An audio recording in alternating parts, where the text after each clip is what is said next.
केंद्रीय स्वास्थ्य मंत्री जेपी नड्डा ने तीसरे वैश्विक खाद्य नियामक शिखर सम्मेलन की अध्यक्षता की और इसे खाद्य सुरक्षा व पोषण पर वैश्विक सहयोग का महत्वपूर्ण मंच बताया। उद्घाटन सत्र को संबोधित करते हुए नड्डा ने कहा कि इस आयोजन में शामिल होना उनके लिए सौभाग्य की बात है।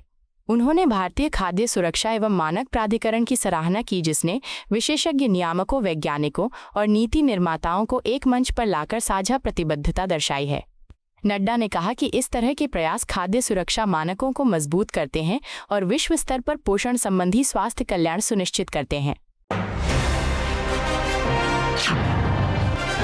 भाजपा नेता प्रवीण खंडेलवाल ने प्रधानमंत्री नरेंद्र मोदी की आगामी मुख्यमंत्री महिला रोजगार योजना को महिला सशक्तिकरण की दिशा में बड़ा कदम बताया। खंडेलवाल ने कहा कि 2014 में प्रधानमंत्री द्वारा शुरू किए गए महिला सशक्तिकरण अभियान के नतीजे आज देश भर में दिख रहे हैं। उनका मानना है कि नरेंद्र मोदी का विजन हमेशा महिलाओं को आत्मनिर्भर बनाने का रहा है। प्रधानमंत्री मानते हैं कि जब महिलाएं स्वयं कमाने लगेंगी भी वे सचमुच आत्मनिर्भर बन पाएंगी। खंडेलवाल ने कहा कि ये योजना लाखों महिलाओं के लिए रोजगार और आत्मसम्मान की नई राह खोलेगी। राजद सांसद सुधाकर सिंह ने प्रधानमंत्री नरेंद्र मोदी की आगामी मुख्यमंत्री महिला रोजगार योजना को चुनावी मुफ्तखोरी करार दिया। उन्होंने कहा कि सरकार महिलाओं को 10,000 रुपये देकर ये कह रही है कि वे खुद रोजगार तलाशें, जबकि ये वास्तविक समाधान नहीं है।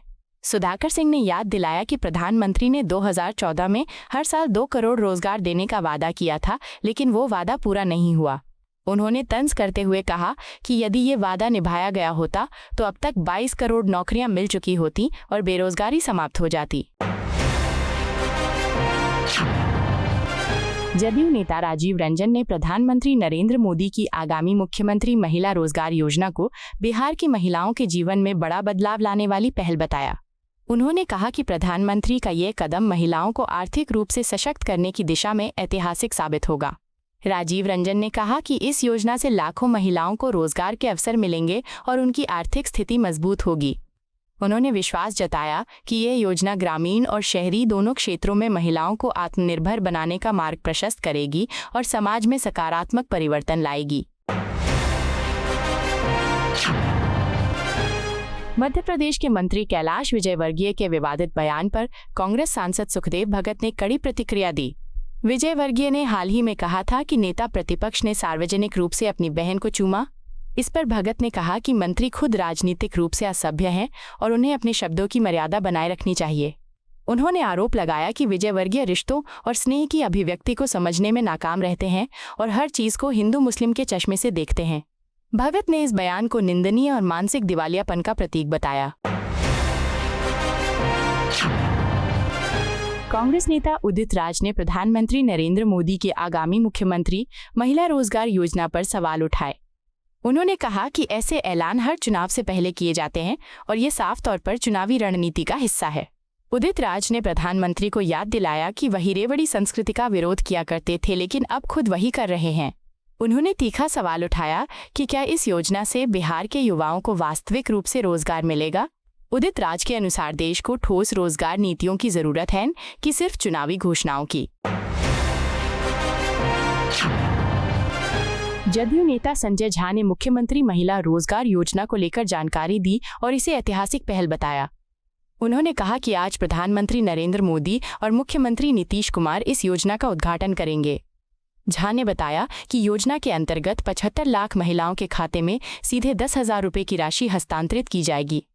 इसके साथ ही जिन महिलाओं को रोजगार मिलेगा उन्हें 2 लाख रुपये तक की अतिरिक्त सहायता भी प्रदान की जाएगी। उनके अनुसार यह कदम महिलाओं को आर्थिक रूप से आत्मनिर्भर बनाने और बिहार में बड़ा सामाजिक परिवर्तन लाने वाला साबित होगा। बिहार में केंद्रीय गृह मंत्री अमित शाह के 2 दिवसीय दौरे को लेकर भाजपा प्रदेश अध्यक्ष दिलीप जायसवाल ने जानकारी दी। उन्होंने कहा कि अमित शाह जी आज बेतिया पहुंचेंगे और वहां 10 जिलों के प्रमुख पदाधिकारियों के साथ बैठक करेंगे। जायसवाल ने बताया कि इस दौरे का मुख्य उद्देश्य आगामी चुनावों की रणनीति पर विचार करना और संगठनात्मक ढांचे को मजबूत करना है। उन्होंने कहा कि अमित शाह के नेतृत्व में भाजपा कार्यकर्ताओं को नई दिशा और ऊर्जा मिलेगी। दौरे के दौरान विभिन्न कार्यक्रमों और बैठकों के जरिए अहम राजनीतिक संदेश दिए जाएंगे। पंजाब सरकार द्वारा 26 से 29 सितंबर तक विशेष विधानसभा सत्र बुलाने पर कांग्रेस विधायक संदीप जाखड़ ने तीखी प्रतिक्रिया दी। उन्होंने कहा कि सरकार ने अब पंजाब के पुनर्वास के एजेंडे की घोषणा की। हज़ब की जनता ने लगभग 3 साल पहले ही इसी वादे पर भरोसा कर वोट दिया था। जाखड़ ने तंज कसते हुए कहा कि उन्हें ये गलतफहमी थी कि पंजाब के लोगों ने अरविंद केजरीवाल और मुख्यमंत्री भगवंत मान को विशेष रूप से पुनर्वास के लिए चुना था। उन्होंने सवाल उठाया कि इतने वर्षों के बाद अब इस मुद्दे को क्यों उठाया जा रहा है। दिल्ली की मुख्यमंत्री रेखा गुप्ता ने IBET एक्सपो 2025 को भारत की वैश्विक नेतृत्व क्षमता दिखाने का सशक्त मंच बताया। उन्होंने कहा कि सबसे महत्वपूर्ण पहलू ये है कि आज के वैश्विक परिदृश्य में भारत को अग्रणी भूमिका निभानी चाहिए।